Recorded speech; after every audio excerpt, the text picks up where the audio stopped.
तो good morning दोस्तों। Knowledge for everyone के न्यू सीजन के डे 3 में आपका स्वागत है। क्यूबरनेटिस की हम बात कर रहे हैं, क्यूबरनेटिस फ्रॉम बेसिक्स। तो बेसिक्स पढ़ रहे हैं हम, आज तीसरा दिन है।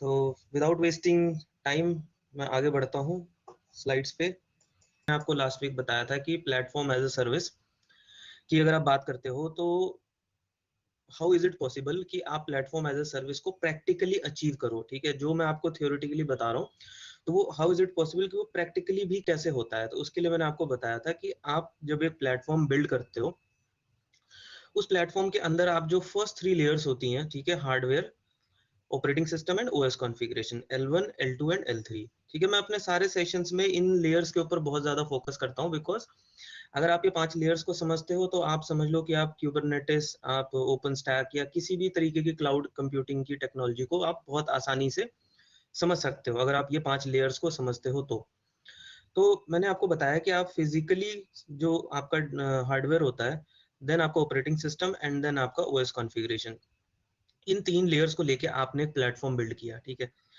एक सिंगल प्लेटफॉर्म आपने बिल्ड किया, उस प्लेटफॉर्म के ऊपर आपने एक सॉफ्टवेयर इंस्टॉल किया। उस सॉफ्टवेयर का नाम होता है आपका डॉकर इंजन। ठीक है, डॉकर कंपनी के बारे में मैंने आपको लास्ट वीक भी बताया था कि उन्होंने कंटेनर करके एक टेक्नोलॉजी बनाई जिसमें आप अपने ऑपरेटिंग सिस्टम को, जो आपका मेन ऑपरेटिंग सिस्टम होता है, आप उसको लॉजिकली एरियाज में बांट देते हो, डिवाइड करते हो। ठीक है, उस डिवीजन को हम बोलते हैं कंटेनर्स।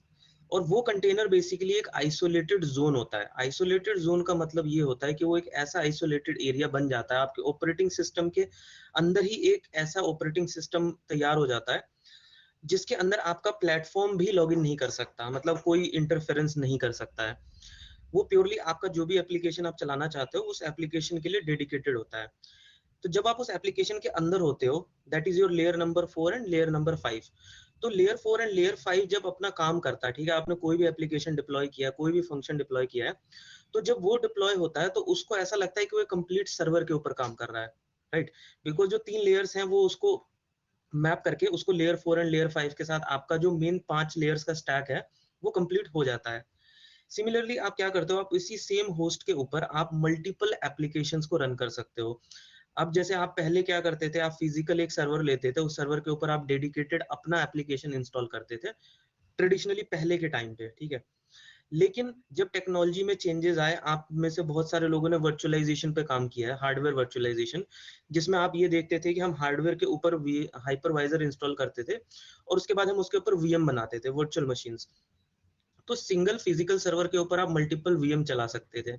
सिमिलरली उसी कॉन्सेप्ट को यूज करके ऑपरेटिंग सिस्टम का जब वर्चुअलाइजेशन किया गया, तो वहां पे क्या होता है कि आप सेम ऑपरेटिंग सिस्टम के ऊपर आप मल्टीपल एप्लीकेशन चला सकते हो। ठीक है, अब ये जो मैंने आपको लास्ट वीक जब ये चीज बताया था तो मैंने आपको बोला था कि सिंगल फिजिकल सर्वर और VM can host multiple containers. तो अब आप ये जो प्लेटफॉर्म बिल्ड करते हो, ये प्लेटफॉर्म आप फिजिकल हार्डवेयर से भी शुरू कर सकते हो और ये प्लेटफॉर्म आप एक वर्चुअल मशीन से भी क्रिएट कर सकते हो। दोनों तरफ से आप ये काम कर सकते हो। ठीक है, ऐसी कोई रेस्ट्रिक्शन नहीं है कि वीएम से आप क्यूबरनेटिस नहीं बना सकते, मतलब या आप कंटेनर्स नहीं चला सकते, या आप फिजिकल हार्डवेयर के ऊपर डायरेक्टली कंटेनर्स नहीं चला सकते। दोनों केसेस पॉसिबल हैं, आप कर सकते हो। ठीक है, अब सबसे बड़ी जो प्रॉब्लम है कंटेनराइजेशन की, वो आपको पहले समझनी पड़ेगी कि कंटेनराइजेशन में सबसे बड़ा प्रॉब्लम क्या होता है, सबसे बड़ा चैलेंज क्या है। तो आप अगर ये डायग्राम देख पा रहे हो तो मैंने आपके सामने 3 फिजिकल वर्चुअल मशीन्स आप कह सकते हो, मैं इन्हें होस्ट बोलता हूँ। ठीक है, होस्ट एक जेनरिक वर्ड होता है। आप वो होस्ट जो होगा वो फिजिकल सर्वर भी हो सकता है और वो होस्ट एक वर्चुअल मशीन भी हो सकती है। ठीक है, 3 फिजिकली होस्ट मैंने आपके सामने 3 होस्ट ड्रॉ किए हुए हैं। इन 3 होस्ट के ऊपर अगर आप देख सकते हो कि मल्टीपल अलग अलग टाइप के आइकन्स बने हुए हैं। ठीक है, ये आइकन्स बेसिकली क्या डिनोट करते हैं, ये डिनोट करते हैं आपके कंटेनर्स को। तो अब आप देखो, प्लेटफॉर्म ने आपको 1, 2 एंड 3 लेयर प्रोवाइड किया है। एंड देन अगर मैं ये फर्स्ट कंटेनर को देखता हूँ तो फर्स्ट कंटेनर में L4 एंड L5, इसकी हेल्प से मेरा एक स्टैक पूरा हो गया। ऐसे ही सिमिलरली अगर आप ये ग्रीन कलर का आइकन देख रहे हो कंटेनर, ठीक है, ये फंक्शंस हैं, बेसिकली डिफरेंट डिफरेंट एप्लीकेशन समझो आप। तो जो सेकंड वाला आप देख रहे हो इसमें भी लेयर 4 एंड लेयर 5 होगा। इसको नीचे से क्या चाहिए, 1, 2 एंड 3। इस कंटेनर की एक्सपेक्टेशन ये है कि इसको 1, 2 एंड 3 मिलना चाहिए फ्रॉम द प्लेटफॉर्म। तो ये एक कंप्लीट स्टैक बन जाता है। सिमिलरली ये जो तीसरा आइकन आप देख रहे हो, this is your container number 3, जो कि एक डिफरेंट एप्लीकेशन है। इसको भी सेम ये 4 एंड 5 लेयर को होल्ड करता है, एंड इसे भी एक्सपेक्टेड है कि जो प्लेटफॉर्म है ये इसे 1, 2 एंड 3 प्रोवाइड करे, एंड इसके बाद क्या होगा, ये अपना स्टैक पूरा कर लेगा। तो एक फिजिकल होस्ट के ऊपर आपने देखा कि आप 3, ये तो जस्ट मैंने आप रिप्रेजेंटेशन के लिए 3 बताया, आप कितने भी कंटेनर्स इसके ऊपर चला सकते हो। ये बहुत ही अच्छी टेक्नोलॉजी है, ठीक है, रिवोल्यूशनरी टेक्नोलॉजी है। आप यहाँ देख रहे हो कि 3 फिजिकल सर्वर्स के ऊपर आप डिफरेंट डिफरेंट एप्लीकेशन चला रहे हो। पहले आप क्या करते थे, आप एक सर्वर के ऊपर एक एप्लीकेशन चलाते थे, लेकिन आपको यहाँ पे ना एक बहुत बड़ी प्रॉब्लम भी दिखाई दे रही होगी, और ये इतनी बड़ी प्रॉब्लम है कि आपने ये जो कंटेनर्स की जो टेक्नोलॉजी बनाई है, जो डॉकर ने बनाई थी आज से मतलब 2014 के आसपास में, ये टेक्नोलॉजी भी जो है उसको एक बहुत बड़ा खतरा था। और ये इतना बड़ा खतरा था कि आपकी ये जो टेक्नोलॉजी है, आप इसको कमर्शियली नहीं डिप्लॉय कर सकते कहीं भी। और वो थ्रेट क्या है, वो थ्रेट ये है कि अगर आपका एक भी फिजिकल सर्वर डाउन होता है, ठीक है, फिजिकल सर्वर या वीएम डाउन होता है, तो उस वीएम या फिजिकल सर्वर के ऊपर जितने भी कंटेनर्स चल रहे हैं वो सारे डाउन हो जाएंगे। मतलब आप ये सोचो कि जिस वीएम के ऊपर आपने 3 कंटेनर रन किए हैं, अगर वो वीएम खुद डाउन हो जाए, और यस इट इज पॉसिबल कि वीएम डाउन हो सकती है किसी भी रीजन से, इट इज पॉसिबल कि आपका फिजिकल हार्डवेयर किसी भी रीजन से डाउन हो सकता है, ठीक है। दोनों ही केसेस में आपके सारे कंटेनर्स लूज हो जाएंगे। There is no migration strategy, मतलब कि आपके कंटेनर जो ये एप्लीकेशन मान लो रन टाइम पे ये कोई ट्रैफिक को केटर कर रहे हैं, और अचानक ये वीएम डाउन हो गया या ये फिजिकल सर्वर डाउन हो गया किसी भी रीजन से, वो सारे कंटेनर्स बंद हो जाएंगे, और कोई भी माइग्रेशन की स्ट्रेटेजी नहीं है कि ये कंटेनर्स माइग्रेट होके किसी और नोड पे चले जाए। तो ये सबसे बड़ा खतरा था डॉकर के कंटेनर्स को, ठीक है। और इसी रीजन की वजह से डॉकर कंटेनर जो है वो कमर्शियली जो है फिट नहीं थे। आप मतलब इनको कमर्शियली कहीं भी डिजाइन लेके आप अगर कस्टमर के पास जाओगे, कोई भी कस्टमर इसको अप्रूव नहीं करेगा, ठीक है। तो ये जो सबसे बड़ा खतरा था, इसको रिजॉल्व कैसे किया गया, इस प्रॉब्लम को कैसे सॉल्व किया गया। तो इस प्रॉब्लम को सॉल्व करने से पहले मैं आपको कंटेनर्स के थोड़े फायदे और नुकसान बता देता हूँ, ठीक है। कंटेनराइजेशन जैसा मैंने आपको बताया और अब तक आपको समझ में भी आया होगा कि एक बहुत ही इंटरेस्टिंग टेक्नोलॉजी है, जो हमारे फिजिकल या आप वर्चुअल मशीन बोलो, उसके प्लेटफॉर्म के ऊपर आप मल्टीपल कंटेनर्स चला सकते हो। उन कंटेनर्स को इतना एडवांटेजेस होता है कि आपको आप जो मेन जो प्लेटफॉर्म की जो लिमिटेशन होती है रिसोर्सेज की, उससे आप इंडिपेंडेंट हो जाते हो। मतलब आपने पूरी तरीके से जो प्लेटफॉर्म जो लेयर्स होती हैं, लेयर 1, लेयर 2 एंड लेयर 3, उसको पूरी तरह से आपने कट कर दिया है, डीकपल कर दिया है। तो एडवांटेजेस क्या होते हैं कंटेनर्स के? कंटेनर का जो सबसे पहला एडवांटेज ही ये है कि ये सबसे लाइट वेटेड सॉफ्टवेयर होते हैं। इसमें सिर्फ और सिर्फ लेयर 4 एंड लेयर 5 होती है सॉफ्टवेयर स्टैक की। इसके अलावा इसमें लेयर 1, लेयर 2, लेयर 3 से कोई रिलेशन नहीं होता है। आप किसी भी प्लेटफॉर्म के ऊपर अपने कंटेनर को लेके जाओगे और आपका कंटेनर चल जाएगा। सबसे बड़ा एडवांटेज। दूसरा एडवांटेज क्या है कि डेवलपमेंट, जो इसकी डेवलपमेंट होती है वो इंडिपेंडेंट होती है अपने प्लेटफॉर्म से। इंडिपेंडेंट मतलब कि अंडरलाइनिंग इंफ्रास्ट्रक्चर, मतलब ये कि आप फिजिकली एचपी का सर्वर यूज करो, डेल का सर्वर यूज करो, लिनोवो का सर्वर यूज करो, डजेंट मैटर, कोई फर्क नहीं पड़ता है। आप चाहे कोई भी ऑपरेटिंग सिस्टम लाइनक्स का यूज करो, फ्री ऑपरेटिंग सिस्टम, चाहे वो रेड हैट हो, चाहे वो सेंटोस हो, चाहे वो उबंटू हो, चाहे वो RHEL 7 हो, RHEL 5 हो, RHEL 8 हो, आपको कोई फर्क नहीं पड़ता है कि ऑपरेटिंग सिस्टम कौन सा है। आपका जो स्टैक है, आपका जो एप्लीकेशन है, वो सिर्फ और सिर्फ लेयर 4 एंड लेयर 5 पे काम करता है। मतलब ये कि आपने जो डेवलपमेंट करी है, जो आप डेवलपमेंट करते हो, आपने एक नया सॉफ्टवेयर डेवलप किया है, उसको आप किसी भी प्लेटफॉर्म के ऊपर चला सकते हो। This is the biggest advantage of container. सबसे बड़ा एडवांटेज कंटेनर्स का होता है, ठीक है। नेक्स्ट क्या है कि कंटेनर्स ने जो है इंडस्ट्री में जो सॉफ्टवेयर की जो डेवलपमेंट होती थी उसके फ्रेमवर्क को स्टैंडर्डाइज किया हुआ है, स्पेशली आईटी एंड टेलीकॉम में। अगर आप आज से पहले अगर आपने जितने भी टेक्नोलॉजीज पे काम किया होगा आईटी टेलीकॉम के अंदर, जितने भी अब तक आपने काम किया होगा, आपने ये पाया होगा कि हर एक का अपना डेवलपमेंट का फ्रेमवर्क होता था। हर एप्लीकेशन अपने तरीके से स्टार्ट करता था। अगर मैं एक छोटा सा एग्जांपल दूं आपको, कि आप ये इमेजिन करो कि आप जैसे एक लैंड परचेज करते हो, ठीक है, आपने एक एरिया में गए, आपने एक छोटा सा लैंड परचेज किया और वहां पे आपने अपने अकॉर्डिंग एक घर बनाया। आपको जैसा लगता अच्छा, आपने उसके अकॉर्डिंग आपने घर बनाया। ऐसे ही अलग अलग लोगों ने, किसी ने छोटा प्लॉट लिया, किसी ने बड़ा प्लॉट लिया, अलग अलग तरीके से सबने अपने अपने घर बनाए। जब आप ऐसे एरिया में जाते हो, तो वहाँ पे आपको ऐसा दिख सकता है कि शायद यार वहाँ पे गली सीधी नहीं जा रही हो, या वहाँ पे लाइट सही से नहीं जलती हो, या हो सकता है वहाँ पे पानी की प्रॉब्लम्स हो। तो मतलब आपको ऐसा लगता है कि हर कोई अपने तरीके से काम कर रहा है, लेकिन एक स्टैंडर्डाइज़ेशन नहीं है। बट अगर आप एक किसी गवर्नमेंट अप्रूव्ड एरिया में जाते हो, जहाँ पे कोई अथॉरिटी डेवलपमेंट करती है, तो आपको वहाँ पे दिखता है कि एक कॉमन साइज़ के प्लॉट एरिया होता है। उनके भी कुछ रूल्स होते हैं कि आप इस तरीके से घर बना सकते हो, आपको 40% ग्रीनरी रखना होगा, 60% आप इतना डेवलप कर सकते हो। तो कुछ स्टैंडर्ड फ्रेमवर्क में जब कोई काम करता है, तो किसी के लिए भी उसमें फिट होना, उसमें डेवलप करना, उसके अंदर काम करना बहुत आसान होता है। तो सेम कंटेनर्स के साथ भी ऐसा होता है। कंटेनर्स ने इंडस्ट्री को ये जो सॉफ्टवेयर डेवलपमेंट के लिए एक फ्रेमवर्क बना दिया है। अब चाहे आप किसी एक स्पेसिफिक एप्लीकेशन में काम करते हो, चाहे वो कोई भी एप्लीकेशन हो सकता है, हर एक का जो डेवलपमेंट का रास्ता है, फ्रेमवर्क है, वो फिक्स हो चुका है। तो ये एक बहुत अच्छी बात है। आपको प्लेटफ़ॉर्म से कोई मतलब नहीं है, आप इंडिपेंडेंट हो चुके हो कि आपका प्लेटफ़ॉर्म कैसा भी होगा, आप अपना सॉफ्टवेयर डेवलपमेंट अपने तरीके से करोगे, ठीक है? अपना तरीका मतलब कि एक फ्रेमवर्क में करोगे। Automation is feasible. Automation possible है स्केलिंग के टर्म्स में। स्केलिंग का मतलब ये होता है कि मान लो मैं अगर एक सर्वर चला रहा हूँ और अचानक मुझे ज़रूरत पड़ती है कि मुझे अपनी कैपेसिटी को बढ़ाना है, एक्सपैंड करना है। तो अगर आप पुराने तरीकों को देखते हो, तो किसी भी सिनेरियो में आपको एक्सपेंशन कितना कॉस्टली होता था। ईज़ी नहीं होता था, कॉस्ट तो लगती है, टेक्निकली भी बहुत बड़ा चैलेंज होता था कि आपको फिज़िकली सारी चीज़ें प्रोक्योर करो, इंस्टॉलेशन करो, टाइम टेकिंग टास्क होता था। बट यहाँ पे जब आप बात करते हो, तो आप प्लेटफ़ॉर्म से इंडिपेंडेंट हो चुके हो, आपको कभी भी ऑन डिमांड रिसोर्सेज़ मिलती हैं, तो आपकी जो स्केलिंग है, वो ऑटोमेट हो सकती है। आपकी जो लोड बैलेंसिंग है, वो भी ऑटोमेट हो सकती है। आपका रोल बैक, रोल आउट सब कुछ ऑटोमेट हो सकता है। और सबसे अच्छी बात क्या है कि अगर मान लो आप एक कंपनी में काम करते हो और आपकी कंपनी अगर 10 डिफरेंट एप्लीकेशंस, सॉफ्टवेयर्स बनाती है, उन 10 डिफरेंट सॉफ्टवेयर्स को ऑटोमेट करने का जो फ्रेमवर्क होता है, अब वो कॉमन हो चुका है। मतलब ये कि आपके यहाँ अगर किसी भी टीम ने अगर ऑटोमेशन की एक स्क्रिप्ट डेवलप करी है जो कि आपके प्लेटफॉर्म पे चल सकती है, तो वही सेम स्क्रिप्ट को आप बाकी टीम्स को भी शेयर कर सकते हो और वो भी सेम स्क्रिप्ट को यूज करके अपना ऑटोमेशन कर सकते हैं।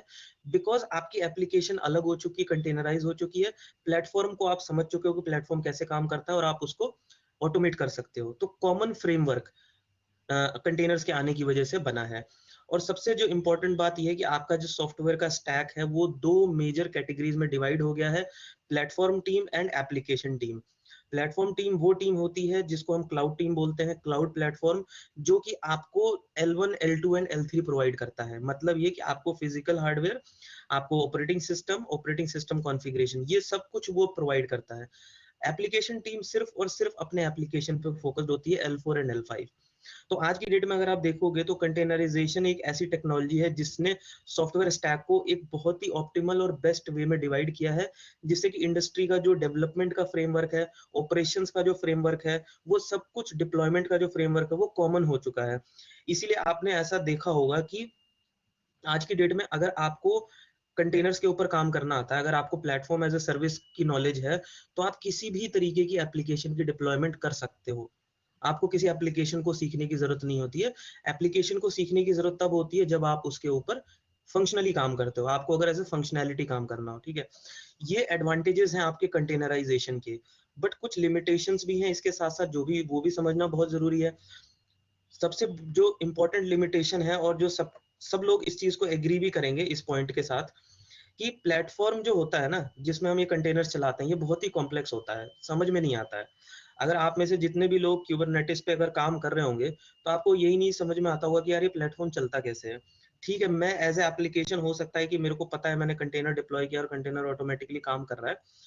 बट प्लेटफ़ॉर्म खुद से कैसे काम करता है, या मुझे अगर कोई डेवलपमेंट करनी है, मुझे अगर कोई नया कंटेनर बनाना है, तो वो मेरा कंटेनर मेरे प्लेटफ़ॉर्म के ऊपर चल जाए, जो मेरी जो स्टैक है, वो कैसे कंप्लीट होगा?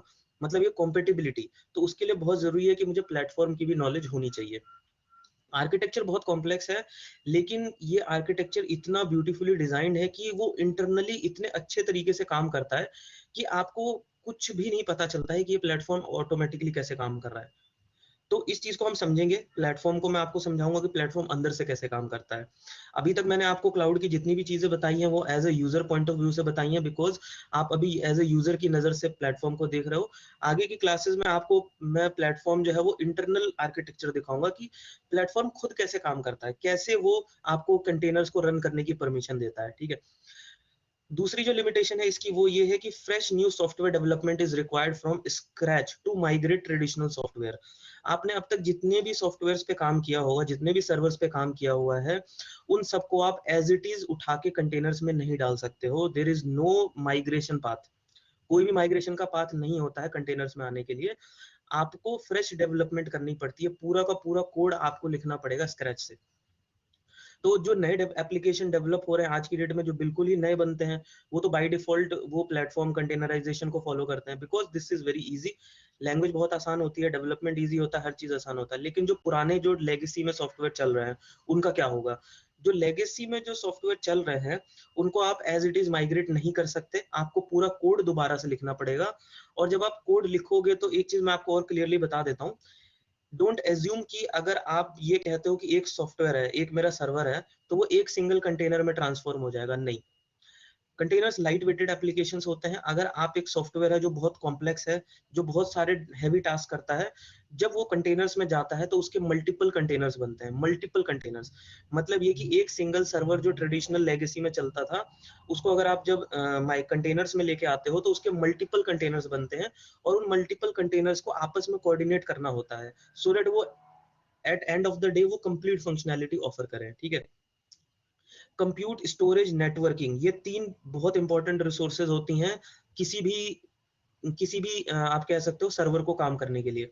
किसी भी कंप्यूट को चलने के लिए आपको basically CPU, RAM, hard disk, external storage, network चाहिए होता है। ये बहुत इंपॉर्टेंट रिसोर्सेज हैं, और ये कौन प्रोवाइड करता है? आपको देता है प्लेटफॉर्म टीम देती है। जैसे अगर आप AWS यूज कर रहे हो तो AWS is a cloud platform. Google, जो भी आप पब्लिक प्लेटफॉर्म यूज करते हो, जैसे अगर आप क्यूबरनेटिस बेस्ड प्रोडक्ट्स पे काम करते हो तो it is a platform. And application team के पास सिर्फ और सिर्फ अपने एप्लीकेशन का कंट्रोल होता है। वो सिर्फ और सिर्फ अपने एप्लीकेशन की फंक्शनैलिटी को चेक कर सकते हैं, वो रिसोर्सेज को मैनेज नहीं करते हैं। ठीक है, logs, trouble shooting and networking is complex in container technology.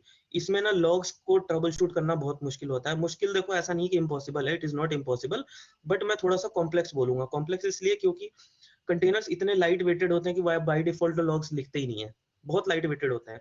आपको उनके लॉग्स को लिखना पड़ता है स्क्रिप्ट की हेल्प से, टूल्स की हेल्प से। आपको अपने एप्लीकेशन को लॉग्स को, अगर आपके लिए एप्लीकेशन लॉग्स क्रिटिकल है तो आपको उन लॉग्स को लिखना पड़ेगा किसी लॉग फाइल में, ठीक है, किसी स्टोरेज के ऊपर, और उसके बाद आप अपनी ट्रबल शूटिंग कर सकते हो। नेटवर्किंग बहुत कॉम्प्लेक्स होती है, बिकॉज एक कंटेनर कैसे बाहर जा रहा है प्लेटफॉर्म से, आपका अपना अलग नेटवर्क होगा, आपके नेबरिंग में जो दूसरा कंटेनर चल रहा है उसका अपना अलग नेटवर्क होगा, हर एक अपना अलग अलग नेटवर्क फॉलो करता है। तो नेटवर्किंग कॉम्प्लेक्स होती है, जो कि एक नॉर्मल इंसान के लिए समझना बहुत मुश्किल होता है। ठीक है, नामुमकिन तो नहीं है लेकिन मुश्किल होता है। ऑर्केस्ट्रेशन ही सबसे बड़ा चैलेंज है कंटेनर्स के अंदर। जैसा मैंने आपको भी प्रीवियस स्लाइड में बोला, अगर आप मेरी प्रीवियस स्लाइड को देख रहे हो तो यहाँ पे मैंने आपको बोला कि अगर आप ये कंटेनर को रन करते हो, ठीक है, एक फिजिकल होस्ट के ऊपर आपने मान लो 3 कंटेनर चलाए, आपने 3 फिजिकल होस्ट रखे हैं और उनके ऊपर आप टोटल 3 पेयर चला रहे हो, लेकिन अगर आपका एक फिजिकल होस्ट डाउन हो गया तो आपका वो सारा कंटेनर इम्पैक्ट हो गया, खत्म हो गया, आप कुछ नहीं कर सकते। तो ये तो बहुत बड़ा प्रॉब्लम है ना। आप मतलब इसको तो कॉमर्शियली कभी ये सोल्यूशन आप डिप्लॉय नहीं कर सकते। व्हाई? बिकॉज रन टाइम पे तो ऐसा होगा कि कभी ना कभी कोई वीएम डाउन होगा या कोई ना कोई फिजिकल होस्ट डाउन होगा, तो आपके तो सारे ट्रैफिक इम्पैक्ट हो जाएगा उस टाइम पे। तो ऑर्केस्ट्रेशन सबसे बड़ा चैलेंज होता है कंटेनर्स के लिए। ठीक है, इस लिमिटेशन के साथ अब मैं आपको बात करूंगा कि कंटेनर ऑर्केस्ट्रेशन क्या होता है। कंटेनर ऑर्केस्ट्रेशन जो है आपको क्यूबरनेटिस के बिल्कुल करीब लेके आ गया है, जिसको आप इतने दिनों से पढ़ने के लिए हमने 2 क्लासेस लगाई हैं। तो आज मैं आपको क्यूबरनेटिस के बारे में बताऊंगा। ठीक है, ऑर्केस्ट्रेशन का सबसे पहली बात मतलब क्या होता है यार? देखो, ऑर्केस्ट्रेशन एक इंग्लिश वर्ड है और इसकी ना डेफिनेशन आपको गूगल पे मिल जाएगी, और आपको समझ भी जाओगे या नहीं भी समझोगे, बट मैं आपको ना बहुत बेसिक टर्म्स में बताता हूँ ऑर्केस्ट्रेशन किसे कहते हैं। देखो, मेरी कुछ रिक्वायरमेंट है, ठीक है, उन रिक्वायरमेंट्स को मैं ऑर्केस्ट्रेशन के थ्रू फुलफिल करने की कोशिश करूंगा। अब रिक्वायरमेंट क्या है कि जब मान लो कि मेरे पास मल्टीपल होस्ट हैं, ठीक है, अब आप एक जब कॉमर्शियली सोल्यूशन बनाते हो, अब मैं प्लेटफॉर्म की बात कर रहा हूँ, एप्लीकेशन की बात नहीं कर रहा। आप जब एक प्लेटफॉर्म बिल्ड करते हो, ठीक है, एक कंटेनर प्लेटफॉर्म आप बनाते हो, तो उसमें आपका एक होस्ट तो होगा नहीं, ऑब्वियसली आपके मल्टीपल होस्ट होंगे, एक क्लस्टर होगा, बहुत बड़ा क्लस्टर होगा। अब क्वेश्चन ये है कि अब उस क्लस्टर में आपको जो कंटेनर्स डिप्लॉय करनी है, टारगेट होस्ट के ऊपर आप डिप्लॉय करोगे, राइट? अब मान लो आपके 4 वीएम्स हैं, 4 वीएम्स में आपको कंटेनर्स डिप्लॉय करना है, तो आपका कोई एक स्पेसिफिक रिक्वायरमेंट होगा कि मुझे इस पर्टिकुलर होस्ट के ऊपर ही क्या कहते हैं कंटेनर डिप्लॉय करना है, या आप अगर डिसाइड नहीं करोगे but still someone need to decide कि आपने जो कंटेनर को डिप्लॉय किया है वो कहाँ जाएगा। तो deployment of container on target host, ये भी एक बहुत बड़ा चैलेंज है। ये मैं आपको प्रॉब्लम स्टेटमेंट बता रहा हूँ, ठीक है? इसकी हेल्प से आप ऑर्केस्ट्रेशन का मीनिंग समझना। दूसरा क्या होता है, scaling of the containers at run time, कि मान लो मेरे कंटेनर्स चल रहे हैं और अचानक मेरा ट्रैफिक बढ़ गया, ठीक है? कोई अचानक टीपीएस हाई हो गया, तो कैसे कैसे मेरी कैपेसिटी जो है वो एक्सपैंड होगी, कैसे बढ़ेगी हॉरिजॉन्टली और वर्टिकली। तो ऑटो स्केलिंग फंक्शनैलिटी मुझे चाहिए, ठीक है? ये मेरी रिक्वायरमेंट है, problem statement. Load balancing to containers, अब मान लो मैंने एक ही एप्लीकेशन के 5 कंटेनर्स हैं, ठीक है? 5 कॉपीज हैं, रेप्लिकाज हैं। अब मैं ये चाहता हूँ कि मेरा एक कंटेनर ओवरलोडेड ना हो और वो पांचों के ऊपर लोड मेरा डिस्ट्रीब्यूट हो। तो this is again my problem statement कि लोड बैलेंसिंग कैसे होगी। सेल्फ हीलिंग, कि मान लो अगर मेरा कंटेनर कुछ मान लो कि हैंग हो गया या कंटेनर रिस्पॉन्ड नहीं कर रहा है, कुछ भी प्रॉब्लम आती है अगर कंटेनर के अंदर, तो वो कंटेनर कैसे खुद को हील करेगा, कैसे वो रीस्टार्ट करेगा। बिकॉज जब तक वो रीस्टार्ट नहीं होगा तब तक मेरा ट्रैफिक इंपैक्ट होगा। तो वो खुद को कैसे रीस्टार्ट करेगा, कैसे हील करेगा, सेल्फ हीलिंग, ये भी मेरी प्रॉब्लम स्टेटमेंट है, ठीक है? मैं आपको प्रॉब्लम स्टेटमेंट दे रहा हूँ। ऑटोमेटिक डिप्लॉयमेंट फ्रेमवर्क, मैं ये चाहता हूँ कि आज मेरी 5 डिफरेंट टीम्स हैं जो अलग अलग एप्लीकेशन पे काम करती हैं, हर एक का अपना अपना डिप्लॉयमेंट का तरीका है, बट मैं उनको ऑटोमेट करके एक सिंगल फ्रेमवर्क पे लाना चाहता हूँ। बिकॉज मेरे पास सेम प्लेटफॉर्म है हर एक एप्लीकेशन के लिए। तो एडवांटेज क्या है कि जो ऑटोमेशन मैं एक एप्लीकेशन के लिए करूंगा, वही सेम ऑटोमेशन में बाकी एप्लीकेशन के लिए भी कर सकता हूँ। तो ऑटोमेटिक डिप्लॉयमेंट का फ्रेमवर्क ये मुझे चाहिए प्लेटफॉर्म से। Persistent volume, mapping with the containers automatically. अब आप देखो कंटेनर्स की जब टेक्नोलॉजी में आप आते हो, तो मैंने आपको कंटेनर्स के बारे में क्या बताया कि कंटेनर्स का अपना कुछ भी नहीं होता है। कंटेनर्स बेसिकली एक short time lived light application होता है, जो कि कुछ समय के लिए डिप्लॉय होता है और कुछ टाइम के बाद वो डिलीट हो जाता है, ठीक है? रन टाइम पे। अब जो आप एप्लीकेशन जो भी कंटेनर्स आप यूज करते हो, तो आप लोग को सर्वर्स क्यों यूज करते हो? बिकॉज सर्वर किसी ना किसी ट्रांजेक्शन में इन्वॉल्व होते हैं, किसी न किसी फंक्शन की कुछ ना कुछ वो काम करते हैं। जब वो कुछ काम करते हैं तो वो कहीं ना कहीं उस डेटा को स्टोर करेंगे ऑब्वियसली, जब आप बाद में रिट्रीव करना चाहोगे। तो वो जो डेटा होता है, जो भी वो काम करते हैं, जो भी लॉग्स राइट करते हैं, जो भी ट्रांजेक्शन करते हैं, जो भी डेटाबेस लॉग्स होते हैं, वो सब कुछ आपको कहीं ना कहीं एक्सटर्नल चाहिए। क्यों? क्योंकि कंटेनर्स का तो भरोसा नहीं है, कंटेनर कभी भी रन टाइम पे डिलीट हो सकता है। तो उसने जितना भी काम किया है, जितना भी उसने प्रोसेस किया है, वो सारा डेटा कहीं ना कहीं मैप होना चाहिए। तो आपके पास परसिस्टेंट वॉल्यूम होते हैं, परसिस्टेंट वॉल्यूम आपको प्लेटफॉर्म प्रोवाइड करता है और उसको आपको कंटेनर के साथ मैप करना होता है। अब आप इमेजिन करो कि अगर आपका एक कंटेनर डिलीट हो गया, ठीक है? किसी भी रीजन से कंटेनर रन टाइम पे डिलीट हो गया, जो डेटा उसने राइट किया, अब आपका अगर वो मैप्ड नहीं है, तो आपको तो डेटा मिला नहीं, आपका डेटा उड़ गया। अब आपने कोई नया कंटेनर लॉन्च किया, नए कंटेनर में आपको वो वॉल्यूम मैप करना पड़ेगा। बेसिकली शेयर्ड वॉल्यूम समझो आप। शेयर्ड वॉल्यूम का मतलब ये है कि वो वॉल्यूम दोनों तरफ से, हर एक कंटेनर से दिखाई देता है। तो नए कंटेनर पे आपको मैप करना पड़ेगा, लेकिन रन टाइम पे तो ये मैं कर नहीं सकता कि मैं बैठ के हर चीज को मैन्युअली देखूं और मैं कंटेनर्स को वॉल्यूम को मैप करूं। नो, ऑटोमेटिक फ्रेमवर्क होना चाहिए। नेटवर्क मैपिंग टू कंटेनर्स, मतलब ये कि मेरे कंटेनर्स के लिए जो मैपिंग है नेटवर्क की, वो भी ऑटोमेटिक होनी चाहिए। तो ये जो मेरी 7 प्रॉब्लम स्टेटमेंट मैंने आपके सामने बताई हैं, इन सातों प्रॉब्लम स्टेटमेंट को सॉल्व करने, जो जो टेक्नोलॉजी सॉल्व कर सकती है, उसको मैं ऑर्केस्ट्रेशन कहूंगा, ठीक है? तो ऑर्केस्ट्रेशन बेसिकली क्या करता है, हमारी जितनी भी प्रॉब्लम्स लिस्टेड है उनको सॉल्व करता है। कैसे? वो ऑटोमेटिक फ्रेमवर्क, प्लेटफॉर्म आपको एक ऐसा फ्रेमवर्क देगा, ऐसा टेक्नोलॉजी सॉफ्टवेयर मिलेगा आपको, टूल्स देगा कि ये सारी प्रॉब्लम्स आपकी सॉल्व हो जाए। तो आपको ये समझ में आया होगा कि ऑर्केस्ट्रेशन किसे कहा जाता है। अब मैं आपको बताता हूँ कि कंटेनर ऑर्केस्ट्रेशन के प्रोडक्ट्स मार्केट में कौन कौन से अवेलेबल हैं, सो दैट आप भी डिसाइड कर सको कि आपको किस प्रोडक्ट को ज्यादा डिटेल में पढ़ना चाहिए। सबसे पहला जो एग्जांपल है क्यूबर मतलब कंटेनर्स के ऑर्केस्ट्रेट करने का, वो है आपका क्यूबरनेटिस। क्यूबरनेटिस गूगल का एक बहुत पुराना प्रोडक्ट है। जिस समय आपका डॉकर आया था, उसी के आसपास जो है गूगल ने डॉकर कंटेनर को यूज करके क्यूबरनेटिस बनाया। क्यूबरनेटिस बेसिकली क्या करता है, ऑर्केस्ट्रेशन करता है। और ये आपको क्या प्रोवाइड करता है, ये 7 प्रॉब्लम स्टेटमेंट्स जो मैंने ऊपर लिखी है ना, 7 प्रॉब्लम स्टेटमेंट्स, इन प्रॉब्लम स्टेटमेंट्स को ये सॉल्व करता है। ये आपको डिप्लॉयमेंट का फ्रेमवर्क देता है। ये डिसाइड करता है कि आपका अगर क्लस्टर है तो कहाँ पे आपके होस्ट पे डिप्लॉय होगा, कैसे ऑटो स्केलिंग होगी, कैसे लोड बैलेंसिंग होगी, कैसे सेल्फ हीलिंग होगी, कैसे ऑटोमेटिक डिप्लॉयमेंट का फ्रेमवर्क दिया जाएगा आपको, कैसे आपकी वॉल्यूम्स की मैपिंग होगी, कैसे आपकी नेटवर्क की मैपिंग होगी कंटेनर्स को।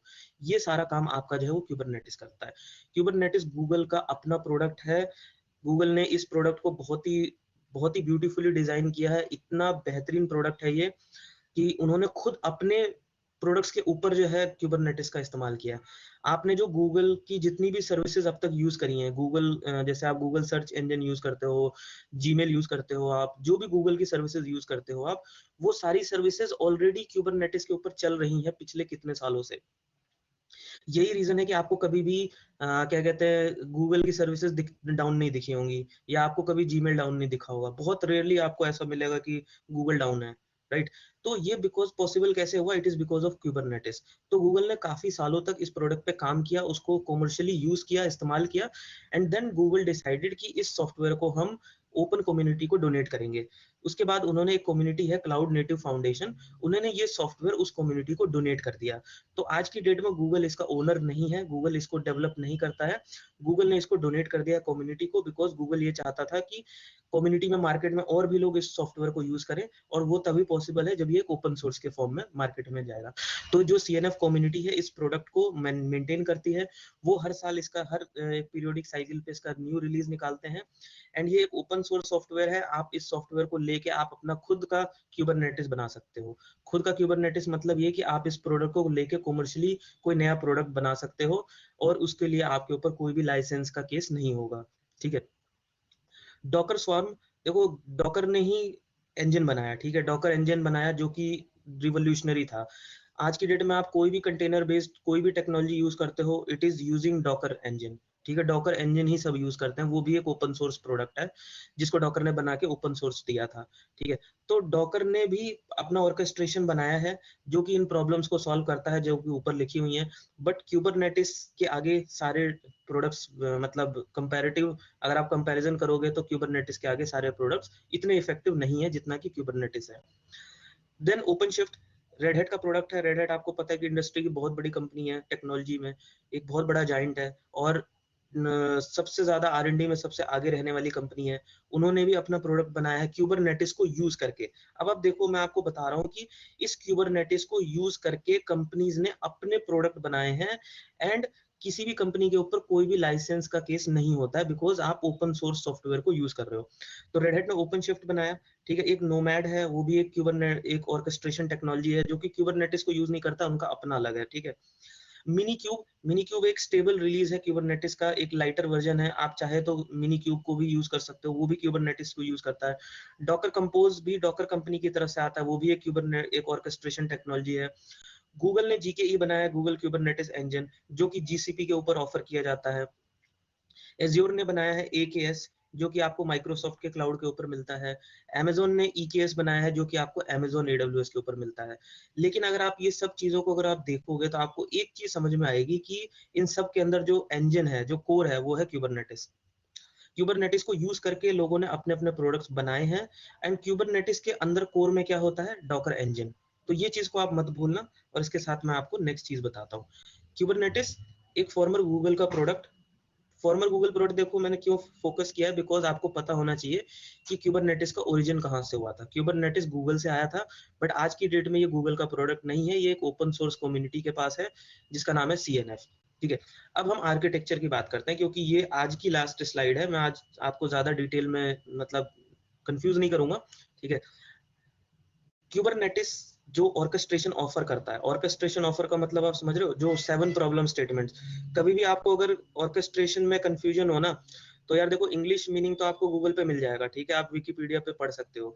लेकिन आपको अगर कोरिलेट करना हो अपनी प्रॉब्लम स्टेटमेंट के साथ, तो ये जो 7 पॉइंट्स मैंने लिखे हुए हैं ना, इन 7 पॉइंट्स को आप पढ़ लेना दोबारा से, आपको समझ में आ जाएगा कि ऑर्केस्ट्रेशन किसे कहा जाता है, ठीक है।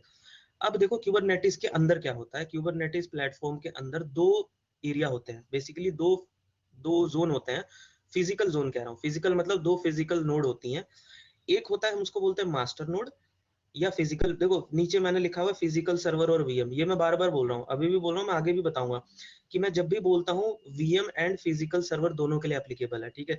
क्यूबरनेटिस को आप एक फिजिकल हार्डवेयर पे भी इंस्टॉल कर सकते हो, क्यूबरनेटिस को आप वीएम के ऊपर भी इंस्टॉल कर सकते हो, दोनों ही केसेस एप्लीकेबल हैं, वैलिड है, ठीक है। एक मास्टर होता है और एक वर्कर होता है। पूरी स्टोरी जो है क्यूबरनेटिस की वो मास्टर और वर्कर के बीच में चलती है। मास्टर क्या करता है, मास्टर प्लेटफॉर्म को कंट्रोल करता है, मतलब ये जो प्लेटफॉर्म आप बनाया है ना आपने, जो भी प्लेटफॉर्म आप बनाओगे आगे क्यूबरनेटिस का, उस प्लेटफॉर्म को कंट्रोल करने की, एडमिनिस्ट्रेशन करने की सारी जिम्मेदारी मास्टर के ऊपर होती है। और वर्कर क्या होता है, वर्कर बेसिकली एक ब्लैंक, एक सिर्फ एक मिनियन होता है, मतलब कि एक मिनियन होता है जिसके ऊपर आप अपने कंटेनर्स को लॉन्च करते हो, आप अपने कंटेनर्स को लॉन्च करते हो, उसको वर्कर बोलते हैं। तो फिजिकली दो बाउंड्रीज हैं, एक मास्टर होगा जिसपे कोई कंटेनर नहीं चलेगा, मास्टर का काम सिर्फ कमांड देना है, मास्टर बोलेगा कंटेनर डिप्लॉय करो, मास्टर बोलेगा कंटेनर डिलीट करो, मास्टर बोलेगा सारे काम करो। वर्कर क्या करेगा, वो सिर्फ कंटेनर को डिप्लॉय कर देगा, सीधा वर्कर यहाँ पे क्या करेगा, आपका यहाँ पे डॉकर इंजन होगा और वो क्या करेगा, सीधा आपका कंटेनर रन कर देगा। लेकिन एक थोड़ा सा ना ट्विस्ट है, ट्विस्ट क्या है, कंफ्यूज मत होना, बस एक छोटा सा टेक्निकली ना वर्ड यूज किया गया है, उसका नाम होता है पॉड। अब पॉड क्या होता है, देखो क्यूबरनेटिस ने जो बोला ना, कि इन्होंने बोला कि हम कंटेनर वर्ड यूज नहीं करेंगे, हम इसको पॉड बोलेंगे। अब पॉड क्या चीज होता है, पॉड बेसिकली एक कंटेनर या एक से ज्यादा कंटेनर्स को आप एक साथ इकट्ठा रखना चाहते हो, ठीक है। इकट्ठा मतलब मैं रेप्लिका की बात नहीं कर रहा, कॉपीज की बात नहीं कर रहा हूँ कि सेम फंक्शन के आप 3 कंटेनर बना के और उनको एक साथ रखते हो, वो पॉड नहीं होते हैं। पॉड का मतलब ये होता है कि एक कंटेनर, आप एक पॉड में एक कंटेनर भी रख सकते हो, या आप एक पॉड के अंदर एक से ज्यादा कंटेनर भी रख सकते हो, डिफरेंट फंक्शनैलिटी के कंबाइन करके आप उसे एक पॉड बना सकते हो। मतलब जैसे एक गिफ्ट रैप हम करते हैं ना, अब आप मान लो आप एक बॉक्स है, उस बॉक्स के अंदर आप मान लो 3 गिफ्ट रखते हो और आप रैप करके एक सिंगल बॉक्स बना देते हो। तो जब आप उसे सिंगल बॉक्स बनाते हो तो इस मीन्स का मतलब वो पॉड बन जाता है। अब आप एक बॉक्स के अंदर एक गिफ्ट भी रख सकते हो और आप एक बॉक्स के अंदर 2 डिफरेंट गिफ्ट भी रख सकते हो, तो उसको हम पॉड बोलते हैं, बेसिकली पीओडी पॉड, ठीक है। तो ये पॉड यूज होते हैं, तो जब भी आप वर्कर के ऊपर जब आप कहते हो ना कंटेनर्स, तो क्यूबरनेटिस क्या करता है, मास्टर जो है वो वर्कर के ऊपर कंटेनर नहीं डिप्लॉय करता है, वो पॉड डिप्लॉय करता है, वो पॉड को मैनेज करता है, वो पॉड को डिलीट करता है, पॉड को रन करता है, पॉड के साथ वॉल्यूम अटैच करता है, पॉड के साथ नेटवर्क अटैच करता है। समझो आप मेरी बात को, वो पॉड के ऊपर आईपी देता है, वो पॉड को सब कुछ देता है, और उस पॉड के अंदर आपका कंटेनर होता है। अब कंटेनर एक हो सकता है, एक से ज्यादा भी हो सकता है, ठीक है। अब थोड़ा सा और डिटेल में समझा रहा हूँ, हो सकता है वो पिछली वाली स्लाइड में आपको इतना अच्छे से ना समझ में आया हो, कि एक्चुअली में आप जब प्रैक्टिकली एज्यूम करोगे कि यार जो मैं क्यूबरनेटिस की बात कर रहा हूँ वो दिखता कैसा होगा, मतलब फिजिकली कैसा दिखता होगा। तो देखो फिजिकली 3 मास्टर, ये मैं आपको एक स्टैंडर्ड डायग्राम बता रहा हूँ, ये मैंडेटरी नहीं है, ऐसा नहीं है कि मैंने जो बोल दिया वही है, आप नंबर ऑफ मास्टर ज्यादा भी कर सकते हो, कम भी कर सकते हो, बट जो मैं स्टैंडर्ड बता रहा हूँ आपको, 3 मास्टर रखा जाता है। 3 मास्टर क्यों रखा जाता है भाई, देखो हाई अवेलेबिलिटी की बात है, हो सकता है कि एक मास्टर डाउन हो जाए किसी रीजन से, तो 2 मास्टर मेरे अप होने चाहिए, सो दैट वो क्लस्टर को मैनेज कर सके। तो 3 जो है एक मिनिमम स्टैंडर्ड वो बनाया गया है, स्टैंडर्ड दिया गया है। And then worker node, worker node पे कोई लिमिट नहीं है, ठीक है, वर्कर नोड पे अभी तक मेरी नॉलेज में कोई लिमिट नहीं है, आप कितने भी वर्कर्स को अपने क्यूबरनेटिस के आर्किटेक्चर में डाल सकते हो। वैसे मैं एक बार रीचेक करके आपको मैं आगे भी बता दूंगा कि इस वर्कर नोड की कितनी लिमिटेशन है, मैक्सिमम लिमिट कितनी है। अब आप यहाँ देखो कि जैसे ये एक वर्कर है, दूसरा वर्कर, तीसरा वर्कर, चौथा वर्कर। अब ये जो वर्कर नोड है ये एक वीएम भी हो सकता है, और ये वर्कर आपका एक फिजिकल होस्ट भी हो सकता है, और इसके ऊपर आपके चलते हैं पॉड। अब आप देखोगे ये मैंने बॉक्स में पॉड दिखाया है, तो एक बॉक्स के अंदर आपको एक कंटेनर दिख रहा है, एक पॉड के अंदर, इस पॉड के अंदर आपको 2 कंटेनर दिख रहे हैं। ऐसे ही आप रेप्लिकास, रेप्लिका मतलब कॉपी, आपको लगता है कि मुझे और नंबर ऑफ सर्वर चाहिए सेम उसी के, तो आप इसकी रेप्लिका बना सकते हो, आप इसकी भी रेप्लिका बना सकते हो। और वो कहाँ डिप्लॉय होगा, जब आप कमांड दोगे, कमांड आप सारी मास्टर से दोगे, ठीक है। वर्कर के ऊपर आप कुछ नहीं कर सकते, वर्कर को आप कोई कमांड नहीं देते हो, वर्कर को आप मैनेज नहीं करते हो। यूजर जब आता है क्यूबरनेटिस को मैनेज करने के लिए, एडमिनिस्ट्रेटर भी जब आता है, वो मास्टर पे लॉगिन करता है, और मास्टर से ही वो सारी कमांड्स देता है, और मास्टर डिसाइड करता है कि वो कहाँ लॉन्च करेगा, किस पर्टिकुलर नोड के ऊपर वो लॉन्च करेगा। अब देखो यहाँ पे आर्किटेक्चर में ना एक जो एडवांटेज मुझे दिख रहा है, आपको भी शायद दिख रहा होगा, एडवांटेज ये है कि मान लो मेरे पास आज 4 वर्कर हैं, ठीक है, 4 वर्कर है, मेरी एक प्लेटफॉर्म की कैपेसिटी है, मान लो कुछ सीपीयू रैम, और मैक्सिमम कैपेसिटी है कि मैं इतने सीपीयू, इतने रैम्स और इतने स्टोरेज के साथ या इतने नेटवर्क के साथ एक क्यूबरनेटिस का आर्किटेक्चर में चला सकता हूँ। कल को मान लो कि मेरे एप्लीकेशंस जो रन कर रहे हैं वो एप्लीकेशन जो है वो हाई डिमांड आती है कि हमें और ज्यादा एक्सपेंशन चाहिए, हमको प्लेटफॉर्म को बढ़ाना है, क्योंकि ये एप्लीकेशन टीम ना आपको बताएगी कि भाई हमको एप्लीकेशन को एक्सपैंड करना है, आप अपने प्लेटफॉर्म की कैपेसिटी बढ़ा के रखो, पहले से रेडी रखो। तो यहाँ पे क्या होता है कि आपको नए वर्कर्स ऐड करने पड़ेंगे। तो ये जो प्लेटफॉर्म है ना, ये जो प्लेटफॉर्म है ये इतना इंटेलिजेंट है, इसमें एक फ्रेमवर्क होता है जिसको हम बोलते हैं टेराफॉर्म। टेराफॉर्म एक ऐसा फ्रेमवर्क होता है जिसको ये पता होता है कि वीएम कैसे लॉन्च की जाती है। वो क्या करेगा, जैसे ही आपका डिमांड बढ़ेगा, जैसे ही वो ऑब्जर्व करेगा, मॉनिटर करेगा कि मेरे प्लेटफॉर्म की डिमांड जो है वो कैपेसिटी बढ़ रही है और मुझे और ज्यादा वर्कर नोड चाहिए, वो ऑटोमेटिकली एक वीएम लॉन्च कर देगा। मतलब ये कि आपका प्लेटफॉर्म इतना इंटेलिजेंट है कि वो ऑटोमेटिकली आपके वीएम्स बढ़ा सकता है। पर ऐसा नहीं है कि ये मतलब सारे प्रोडक्ट्स के ऊपर एप्लीकेबल है। आप बोलोगे कि यार मैं अपनी कंपनी के क्यूबरनेटिस पे काम करता हूँ, वहां तो ये फीचर नहीं है। यस बिल्कुल, क्योंकि मैं आपको क्यूबरनेटिस बता रहा हूँ, ठीक है। क्यूबरनेटिस के बेस्ड हर कंपनी ने अपना एक खुद का प्रोडक्ट बनाया हुआ है। जब वो अपना खुद का प्रोडक्ट बनाते हैं तो वो डेफिनेटली कुछ ना कुछ चीजें तो उसके अंदर देखो वो एडप्ट करेंगे, कुछ चीजें वो एडप्ट नहीं करेंगे। तो वो आप अपनी कंपनी में आप चेक कर सकते हो। लेकिन मैं जो आपको बता रहा हूँ जेनरिक फ्रेमवर्क ये कहता है कि टेराफॉर्म की हेल्प से आप अपने मास्टर से नंबर ऑफ वर्कर नोड को ऑटोमेटिकली इंक्रीज कर सकते हो, मैनुअली भी कर सकते हो, ऑटोमेटिकली भी कर सकते हो। आप अपने वीएम्स को बढ़ा सकते हो, तो आपकी जो प्लेटफॉर्म की कैपेसिटी है वो बढ़ जाएगी, ठीक है। एक और एडवांटेज बता देता हूँ, ठीक है। ये कॉन्सेप्ट है, प्रैक्टिकली मैंने भी नहीं देखा अभी तक, बट ये कॉन्सेप्ट है और ये पॉसिबल है। पॉसिबिलिटी ये है कि आपने फॉर एग्जांपल मान लो मास्टर ये क्यूबरनेटिस, आप ये पूरा का पूरा क्यूबरनेटिस चला रहे हो AWS के ऊपर, ठीक है, पब्लिक की बात कर रहा हूँ मैं। आप AWS के ऊपर आप ये क्यूबरनेटिस चला रहे हो और अचानक आपको लगता है कि यार अब जो मेरे जो नेक्स्ट वीएम है ना वो मेरी AWS से नहीं चाहिए, वो तो मैं अपने प्राइवेट, मैंने इन ओपन स्टैक बना रखा है, ओपन स्टैक जो इंफ्रास्ट्रक्चर ऑफर करता है, तो मैंने ओपन स्टैक रखा हुआ है प्राइवेट में। तो मैं हाइब्रिड मॉडल में काम करना चाहता हूँ कि मेरी जो बाकी के जो वर्कर नोड हैं वो ओपन स्टैक से आए, ना कि AWS से आए। तो इस फ्रेमवर्क के पास, ये टेराफॉर्म के पास इतनी इंटेलिजेंस होती है, इसको पता होता है कि ओपन स्टैक के ऊपर वीएम कैसे लॉन्च किया जाता है, इसको ये पता होता है कि AWS के ऊपर कैसे वीएम लॉन्च किया जाता है, इसको ये पता होता है कि हर प्लेटफॉर्म के ऊपर कैसे वीएम लॉन्च किया जाता है। देखो पता का मतलब डेवलपर डालते हैं, जो ये प्लेटफॉर्म को डेवलप करता है, जो भी आपकी कंपनी में, जब आपकी कंपनी क्यूबरनेटिस प्रोडक्ट डेवलप करती है तो आपका डेवलपर जो पीडी जो डेवलपर यूनिट होती है उनको पता होता है, वो फ्रेमवर्क के अंदर वो सब कमांड्स को डालते हैं कि AWS पे वीएम लॉन्च कैसे की जाती है, ओपन स्टैक पे कैसे लॉन्च किया जाता है। तो ये प्लेटफॉर्म मास्टर को इतनी कैपेबिलिटी होती है, इतनी नॉलेज होती है कि इफ रिक्वायर्ड वो आपके हाइब्रिड प्लेटफॉर्म से भी वीएम लॉन्च कर सकता है।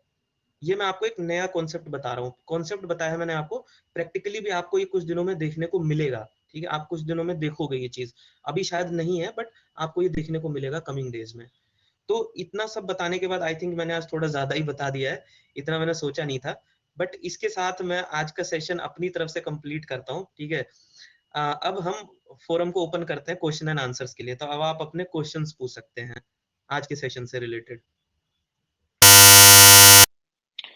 कृष्णा भाई, हम्म यार जब जब हम नया नोड ऐड करते हैं हम्म तो वो क्लस्टर में कैसे ऐड होता है? मतलब हाँ जब देखो। भी कोई नया क्लस्टर बनाते हम्म होंगे हम, क्लस्टर हम्म का वो कोई सॉफ्टवेयर होता होगा, इंस्टॉल करते होंगे तब हाँ क्लस्टर हाँ बन रहा होगा। हाँ हाँ। तो फिर जब नया नोड आता है, नया नोड ऐड होता है, उसको क्लस्टर में ऐड कैसे करते हैं? देखो नया नोड, ये हाँ ये इन डेप्थ क्वेश्चन है, क्योंकि आज तो मैं सिर्फ जस्ट बेसिक बता रहा हूँ। देखो यहाँ पे ये जो मास्टर है ना, ये मास्टर हम्म, बेसिकली डिप्लॉयमेंट ये इसको पूरा कंट्रोल करता है, ठीक है। अब क्या होता है ना कि हम्म, मैं आपको कंपनी बेस्ड प्रोडक्ट जो होते हैं वो लोग क्या करते हैं कि ये तो एक जेनरिक फ्रेमवर्क है, ठीक है। अब ऐसा जरूरी नहीं है कि आप अपने यहाँ जो प्रोडक्ट बनाओगे तो आप मास्टर और वर्कर ही रखोगे। आप क्या कर सकते हो, आप एक अलग से एक वीएम बना सकते हो, एक अलग से वीएम बनाओ जिसको आप डिप्लॉयमेंट वीएम बोलो। अब हम्म, डिप्लॉयमेंट वीएम का काम क्या होता है, वो बेसिकली ना क्लस्टर को मैनेज करता है। मैनेज मतलब कि नया नोड ऐड करना है। देखो ज्वाइन कराना एक अलग चीज है, ज्वाइन का मतलब होता है मास्टर के क्लस्टर के अंदर, ये जो क्लस्टर चल रहा है, ये जो पूरा क्यूबरनेटिस जिसमें आपको हम्म, ज्वाइन करना है। बट क्वेश्चन ये है कि डिप्लॉय करना है, मुझे एक वीएम पहले क्रिएट करनी होगी, उस वीएम में बेसिक जो भी रिक्वायरमेंट होती है वो करना होगा, एंड देन वो वीएम कैपेबल होगा मेरे क्लस्टर को ज्वाइन करने के लिए। तो एक डिप्लॉयर वीएम आप अलग से बना सकते हो, डिप्लॉयमेंट नोड कह सकते हो बेसिकली। वो क्या करेगा, वो आपके वीएम को क्रिएट कर देगा, वीएम को क्रिएट करके आपके क्लस्टर के लेवल तक लेके आएगा, और उसके बाद फिर ये आपके मास्टर के साथ उसको ज्वाइन कर देगा। मास्टर के साथ ज्वाइन करने का, नोड ज्वाइन करने की कुछ कमांड्स होती हैं जिसकी हेल्प से आप अपने नोड को क्यूबरनेटिस क्लस्टर में ऐड कर सकते हो। उसके बाद ही आपका जो क्यूबरनेटिस क्लस्टर है वो नए वीएम को रिकॉग्नाइज करेगा, राइट। तो ये मैंने आपको कॉन्सेप्चुअली बताया, इसको डिटेल में हम नेक्स्ट सेशंस में देखेंगे, ठीक है। ठीक है। ओके, और कोई क्वेश्चन किसी का? मेरा क्वेश्चन है, हम हम्म, एक पोर्ट के अंदर कितने कंटेनर्स चला सकते हैं? ये डिपेंड करेगा कि वर्कर के पास कितने रिसोर्स। एक नोड के अंदर कितने कंटेनर्स चला सकते हैं, राइट? जी राइट। देखो क्या होता है कि ये क्वेश्चन बहुत अच्छा है। हर एक वर्कर नोड की ना एक कैपेसिटी होती है, ठीक है। मान लो आपके अगर एक वीएम बनाया मैंने 64 जीबी का, ये मान लो 16 सीपीयू या 8 सीपीयू, तो वो उसकी फिजिकल रेस्ट्रिक्शन है, इसके ऊपर तो आप नया कंटेनर्स के ऊपर लॉन्च कर ही नहीं सकते, राइट। अब क्या होता है कि जो मास्टर होता है, मास्टर क्या करता है, क्यूबरनेटिस क्लस्टर को कंट्रोल करता है। कुछ सर्विसेज होती हैं क्यूबरनेटिस के अंदर जो रिसोर्सेज कंटेनर्स की परफॉर्मेंस को मॉनिटर करती हैं, रिसोर्स मॉनिटरिंग। अब होता क्या है कि आपने मान लो 4 कंटेनर लॉन्च किया, जब आप लॉन्च करते हो ना तो कोई रेस्ट्रिक्शन नहीं होती है, नंबर ऑफ कंटेनर्स के लॉन्चिंग के ऊपर कोई रेस्ट्रिक्शन नहीं होती है किसी भी नोड के ऊपर। आप 1000 कंटेनर्स को भी लॉन्च कर सकते हो। प्रॉब्लम कहाँ आती है, रिसोर्स की डिमांड में, कि मान लो आपका कंटेनर है, उसने मान लो इनिशियली जब आपने रन किया तो उसको फॉर एग्जांपल 1 जीबी रैम से काम चल रहा था, बट रन टाइम पे उसकी रिक्वायरमेंट बढ़ती गई बढ़ती गई बढ़ती गई, और ओवरऑल आपके बाकी के जो कंटेनर्स हैं, नेबरिंग कंटेनर्स जो सेम होस्ट के ऊपर चल रहे हैं, उनकी भी रिसोर्सेज की डिमांड बढ़ती गई और आपका प्लेटफॉर्म एक पॉइंट पे सैचुरेट हो गया, बिकॉज अब उससे ज्यादा रिसोर्स नहीं दे सकता है। बट क्यूबरनेटिस आर्किटेक्चर में एक चीज होती है जिसको हम बोलते हैं कोटा, प्लेटफॉर्म कोटा होता है basically, resource quota. Resource quota क्या करता है कि वो मॉनिटरिंग करता है, और प्लेटफॉर्म जो है वो ये देखता है कि किस रिसोर्स के, मतलब किस कंटेनर को कितनी रिसोर्सेज कम पड़ रही हैं। अगर मान लो उसको लगता है कि यार ये कंटेनर के पास रिसोर्सेज नहीं है और अब ये कंटेनर यहाँ पे नहीं चल सकता, ठीक है, अब वो अपनी एक कैपेसिटी को रीच कर गया है, वो क्या करता है, इमीडिएटली इमीडिएटली एक नए वर्कर नोड के ऊपर एक नया कंटेनर लॉन्च कर देता है। तो अब आपके मन में क्वेश्चन ये आएगा, यार मेरा जो कंटेनर ऑलरेडी प्रोसेसिंग कर रहा है, ऑलरेडी ट्रांजेक्शन में इन्वॉल्व है, स्टेटफुल ट्रांजेक्शन है, मुझे वो ट्रांजेक्शन लूज नहीं होनी चाहिए, तो वो ऑटोमेटिकली कैसे माइग्रेट होगा? ठीक है, आप एक नया कंटेनर लॉन्च कर दोगे, वो एक नया कंटेनर होगा, उसमें नया होगा सब कुछ, राइट। वो डेटा को कैसे हैंडल करेगा? तो इसके लिए ही क्यूबरनेटिस प्लेटफॉर्म कंट्रोल करता है। मतलब इस चीज को क्यूबरनेटिस इतने अच्छे तरीके से इंटेलिजेंटली हैंडल करता है कि जैसे ही आपकी रिसोर्स की डिमांड बढ़ती है, वो ऑटोमेटिकली एग्जिस्टिंग कंटेनर को एक्सपेंड नहीं करेगा। वो क्या करेगा, वो पहले वर्कर की अपनी कैपेसिटी देख लेगा और इमीडिएटली एक नए नोड के ऊपर एक नया कंटेनर लॉन्च करेगा। तो उससे क्या होगा कि जो नया जो ट्रांजेक्शन आएगा वो उस पे जाएगा, उस नए कंटेनर के ऊपर जाएगा। और ये मैपिंग कैसे होती है, ये क्यूबरनेटिस का इंटरनल आर्किटेक्चर होता है, जिसमें आपकी सर्विसेज होती हैं क्यूबरनेटिस की बेसिकली, जो आपके पॉड तक ट्रैफिक को लेके आता है, ठीक है। तो उस सर्विस की हेल्प से वो आपकी मैपिंग करता है। तो आप मतलब रेस्ट्रिक्शंस होती हैं फिजिकल रिसोर्सेज की, यस देयर इज रेस्ट्रिक्शन। जितने वर्कर नोड के पास कैपेसिटी है रिसोर्स की, उतने ही आप लॉन्च कर सकते हो, मतलब उसके ऊपर आप लॉन्च नहीं कर पाओगे अगर कुछ भी होगा। बट बीइंग अ यूजर आपको इस चीज की टेंशन लेने की जरूरत नहीं होती है, क्यों? क्योंकि क्यूबरनेटिस का जो मास्टर होता है वो इतना इंटेलिजेंट होता है कि वो खुद इस चीज को कंट्रोल करता है, वो ऑटोमेटिकली ही दूसरी नोड के ऊपर आपका कंटेनर डिप्लॉय कर देगा, आपको उसको मैनेज करने की या मॉनिटर करने की जरूरत नहीं पड़ेगी। जी जी इसमें क्या बिल्कुल। होगा? एक और क्वेश्चन था मेरा, हाँ हाँ। सपोज एक पोर्ट के अंदर हम 2 डिफरेंट टाइप के एप्लीकेशन चला रहे हैं, कंटेनर्स राइट। हाँ, 2 कंटेनर्स, यस। वो कस्टमर को एक्सेस करना है अपना पर्टिकुलर कंटेनर, कोई एक एप्लीकेशन हम्म। वो पोर्ट को एक्सेस करेगा या डायरेक्टली कंटेनर को एक्सेस करेगा, मतलब उसको? हाँ, ये बहुत ही इंटेलिजेंट क्वेश्चन है, क्योंकि ये जो प्रैक्टिकली काम करता है ना उसके पॉइंट ऑफ व्यू से। चलो, जी हाँ। मुझे खुशी हुई कि ये क्वेश्चन किसी ने तो पूछा। देखो, क्यूबरनेटिस आर्किटेक्चर में ना पॉड को एक्सेस करना ना आसान नहीं होता है, ठीक है। जैसे नॉर्मली सर्वर्स पे हम एसएसएच करते थे, आईपी लिया, पोर्ट पोर्ट डाला, सीधा सर्वर पे लॉगिन कर लिया। या एप्लीकेशन का अपना कोई पोर्ट होता है, बाहर से कस्टमर आया, जो भी मतलब जो ट्रांजेक्शन्स हो रही हैं वो अपने स्पेसिफिक पोर्ट पे आए और वो ट्रांजेक्शन हो रही है। तो हमें समझना पड़ेगा कि सर्वर के अंदर 2 तरीके का एक्सेस होता है। एक होता है एडमिनिस्ट्रेटर एक्सेस, जिसमें एडमिन नोड पे लॉगिन करता है और अपने एडमिनिस्ट्रेशन टास्क करता है, जो भी उसको करना है, मॉनिटर करना है, जो भी करना है। एक होता है एक्चुअल ट्रैफिक का रूट।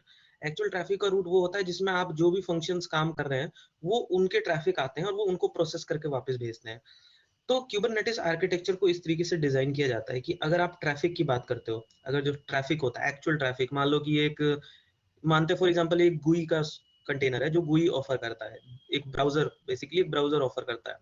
तो ब्राउजर पे बाहर से किसी ने कनेक्शन बनाया, HTTPS डाल के IP डाला और वो यहाँ पे आया, तो वो जब आता है तो it comes from worker node, तो उसका जो रूट होता है वो वर्कर नोड के थ्रू होता है। तो वो आएगा, अब क्या होगा, वर्कर नोड पे आएगा, वर्कर नोड क्या करेगा, इसकी एक इंटरनल मैपिंग होती है कि मुझे वर्कर नोड पे जो ट्रैफिक आ रहा है उसको लेके जाना है अपने पॉड के ऊपर, तो वो है ट्रैफिक कि वो ट्रैफिक पोर्ट के ऊपर ले जाएगा। पर मैं मान लो एक एडमिनिस्ट्रेटर हूँ और मैं ये कह रहा हूँ कि यार मुझे अपने पॉड पे लॉगिन करके अपने कंटेनर में जाना है, और कंटेनर में जाके मुझे वहाँ कुछ बेसिक एडमिनिस्ट्रेशन टास्क करना है, मान लो कुछ भी करना है, मान लो कुछ देखना है या चेक करना है, तो मैं क्या करूंगा, प्रोसेस मान लो रीस्टार्ट करना है, कुछ भी करना है, तो उसके लिए क्या किया जाता है, सबसे पहले आपको मास्टर पे लॉगिन करना होता है। मास्टर नोड पे आप लॉगिन करोगे, कंट्रोलर बोल लो, मास्टर बोल लो, जो भी आप बोल सकते हो, जो भी आपको अच्छा लगता है, मास्टर पे या कंट्रोलर पे आप लॉगिन करते हो, और मास्टर से आप अपने पॉड के अंदर लॉगिन कर सकते हो। पॉड के अंदर लॉगिन करने के लिए जो आपकी कमांड होती है, बेसिकली एक यूटिलिटी बनाई गई है जिसको हम kubectl बोलते हैं। kubectl एक ऐसी यूटिलिटी होती है जिससे कि एक ह्यूमन जो है वो कुबरनेटिस आर्किटेक्चर से इंटरेक्ट करता है। मान लो कि मैं एज ए यूजर, मैं एज ए एडमिनिस्ट्रेटर या एज ए यूजर किसी भी पॉइंट ऑफ व्यू से मैं कुबरनेटिस क्लस्टर में अपने पॉड पे जाना चाहता हूँ, या मैं क्लस्टर को डाउन करना चाहता हूँ, या मैं नोड को ऐड करना चाहता हूँ, कुछ भी करना चाहता हूँ, तो उसके लिए kubectl की एक यूटिलिटी होती है, टूल होता है, कमांड होती है। जब आप अपने kubectl इंस्टॉल कर लेते हो अपने क्लस्टर के अंदर, तो आप वो कमांड को रन करके आप पॉड पे लॉगिन कर सकते हो। तो kubectl में आप जाते हो, kubectl उसके बाद एग्जीक्यूट, और उसके बाद आप वहाँ पे लिखते हो आर्गुमेंट्स, कुछ आर्गुमेंट्स प्रोवाइड करते हो, वहाँ पे आप अपने पॉड का नाम लिखते हो, और उसके बाद आप -c करके आप कंटेनर का नाम लिखते हो। अब आप कहोगे मुझे कंटेनर का नाम तो पता नहीं, देखो कंटेनर का नाम पता करने के लिए आप kubectl कमांड से ही जब आप गेट पॉड करते हो तो आपको पॉड के नाम मिल जाते हैं, फिर आप डिस्क्राइब पॉड कर सकते हो, उसके अंदर आपको आपके कंटेनर्स के भी नाम मिल जाएंगे। मतलब ये कि आपके एक पॉड के अंदर एक ही कंटेनर है या आपके एक पॉड के अंदर मल्टीपल कंटेनर्स हैं, वो आपको जब आप पॉड को डिस्क्राइब करोगे तो आपको वहाँ पे नाम दिख जाएगा। आपको जब आप पॉड पे लॉगिन करते हो तो आपको पॉड में -c आर्गुमेंट के साथ अपने कंटेनर का भी नाम देना होता है, और उसके बाद आप वहाँ पे प्रॉम्प्ट लिखते हो -bash। तो -bash करके आप जब आप करते हो तो वो क्या करता है, वो आपको अपने उस स्पेसिफिक कंटेनर पे ले जाएगा। तो इस तरीके से आप अपने कंटेनर में लॉगिन कर सकते हो। तो कुबरनेटिस के अंदर कंटेनर में लॉगिन करना इतना आसान नहीं है जितना कि एक सर्वर पे SSH करना होता था। तो आप यहाँ पे SSH नहीं कर सकते, पहली बात तो ये, एज एन एडमिनिस्ट्रेटर आप SSH नहीं कर सकते कंटेनर को। आपको पहले मास्टर में, मास्टर से फिर आपको पॉड के अंदर जाना पड़ेगा, पॉड में जो भी आप कंटेनर का नाम बताओगे आप उस पे ले जाएगा। अगर आप नाम नहीं बताओगे तो क्या करेगा, वो आपको डिफॉल्ट पे ले जाएगा, जो भी डिफॉल्ट होगा उसका। तो इस तरीके से आप लॉगिन करते हो कंटेनर्स के अंदर। ठीक है, थैंक यू। अच्छा, जो एज नोड का कंसेप्ट है एक्सटर्नली कनेक्ट करने के लिए कंटेनर्स, हाँ, वो हम नहीं पढ़ रहे हैं यहाँ पे, मतलब वो मैं अगली क्लास में बताऊंगा। एज नोड भी है, देखो मैं आपको ना बेसिक जो प्लेन आर्किटेक्चर होता है ना कुबरनेटिस का, बिल्कुल प्लेन, मैं वो बता रहा हूँ, मैंडेटरी जिसे कहते हैं। एज जो है ना वो एक ऑप्शनल है, वो मैं आपको अगली क्लास में एज के साथ भी बताऊंगा कि एज को हमने अलग क्यों किया। अगर मैं आपको आज ही एज बता देता ना तो फिर आप ये कंफ्यूज हो जाते कि यार कुबरनेटिस के आर्किटेक्चर में एज भी होता है। देखो कुबरनेटिस के आर्किटेक्चर में एज मैंडेटरी नहीं है। कुबरनेटिस के आर्किटेक्चर में सिर्फ दो नोड मैंडेटरी होती है, एक होता है मास्टर और एक होता है वर्कर। एज नोड आपके वर्कर नोड को थोड़ा लाइफ को आसान करता है, नेटवर्किंग को अलग कर देता है, तो इसलिए हम एज नोड यूज करते हैं। ठीक है, वो मैं आपको नेक्स्ट में बताऊंगा। Okay, thank you. And master को हम डिप्लॉयर नोड भी बोलते हैं क्या? नहीं नहीं, मास्टर को हम डिप्लॉयर नहीं बोलते। डिप्लॉयर का बेसिकली कॉन्सेप्ट देखो क्या होता है कि आपको इतना बड़ा आर्किटेक्चर मान लो अगर डिप्लॉय करना है, क्लस्टर डिप्लॉय करना है, तो जो ट्रेडिशनल मेथड क्या होता है, मैनुअल। मैनुअल का मतलब क्या है कि आप एक वीएम बनाओ, उसमें मास्टर के जो भी एप्लीकेशंस होते हैं वो डालो, फिर आप दूसरा मास्टर बनाओ, आप तीसरा मास्टर बनाओ, 3 वीएम बनाओ, फिर आप वर्कर नोड बनाओ, उसके बाद अपना ये करो, फिर आप क्या करोगे, इनको क्लस्टर में ज्वाइन करोगे, क्लस्टर में ज्वाइन करोगे, फिर ये आपस में एक दूसरे से बात करेंगे। ये सब ना एक मैनुअल प्रोसेस होता है। कुबरनेटिस को डिप्लॉय करने का या किसी भी प्रोडक्ट को डिप्लॉय करने के दो तरीके होते हैं, ऑटोमेटिक और मैनुअल। मैनुअल में आप हर एक वीएम को बनाओ और उसके बाद आप उसे ज्वाइन कराओ, बट आप एक और तरीका होता है ऑटोमेटिक। ऑटोमेटिक में क्या होता है, आप एक डिप्लॉयर वीएम बना लो, उस डिप्लॉयर वीएम में और सारी चीजें पहले से एम्बेडेड होती हैं, सब कुछ पड़ा होता है, आपने सिर्फ वहां से जाके प्लेटफॉर्म डिप्लॉय करना है। वो क्या करेगा, ऑटोमेटिकली मास्टर बना के मास्टर को ज्वाइन भी करा देगा क्लस्टर में, आपके वर्कर्स को लेके वर्कर को भी कुबरनेटिस आर्किटेक्चर में ऐड कर देगा। तो ये जो मैनुअली आप सारे काम करते हो वो सारा काम एक वर्क डिप्लॉयर नोड करता है। तो डिप्लॉयर भी एक ऑप्शनल नोड है, इसीलिए मैंने यहाँ नहीं दिखाया, वो भी एक ऑप्शनल नोड है। ओके, थैंक यू ठीक, जी। ओके। और किसी का कोई क्वेश्चन नहीं? तो ठीक है, अगर किसी को कोई क्वेश्चन नहीं है, कोई बात नहीं, अगर होगा तो आप नेक्स्ट वीक पूछ सकते हो, ऐसा कोई बाउंडेशन नहीं है। ठीक है, आप कभी भी पूछ सकते हो जब भी आपको जरूरत होती है। तो नेक्स्ट सेशन हम 19 फेब को करेंगे, ठीक है, और हम आगे बढ़ेंगे। आज मैंने आपको क्यूबरनेटिस आर्किटेक्चर समझाया, तो आपको थोड़ा कॉन्फिडेंस आया होगा कि क्यूबरनेटिस आर्किटेक्चर कैसा होता है, ठीक है। बट उससे पहले मैंने आपको बहुत बेसिक चीजें बताई हैं, बिकॉज आई नो कि कोई भी किसी भी बैकग्राउंड से आता है तो उसको क्यूबरनेटिस को डे 1 में नहीं पढ़ना चाहिए, अदरवाइज वो कभी भी ये नहीं समझ पाएगा कि एक्चुअली में क्लाउड शुरू कहाँ से हुआ है। जब तक आप नहीं समझ सकते, आप अगर आज डायरेक्टली क्यूबरनेटिस पढ़ते हो तो आपको कभी नहीं पता चलेगा कि कंटेनर्स क्या होते हैं, या सॉफ्टवेयर के 5 लेयर्स क्या होती हैं, या हम कंटेनराइजेशन में क्यों आए हैं, क्यों, क्या जरूरत थी हमें कंटेनर्स पे आने की, ठीक है। तो ठीक है, तो थैंक यू एवरीवन। अब हम नेक्स्ट वीक मिलेंगे 19 फेब को। तो आप लोगों का दिन शुभ हो और आपका वीकेंड अच्छा जाए। थैंक यू वेरी मच, मिलते हैं थैंक नेक्स्ट यू वीक। भाई।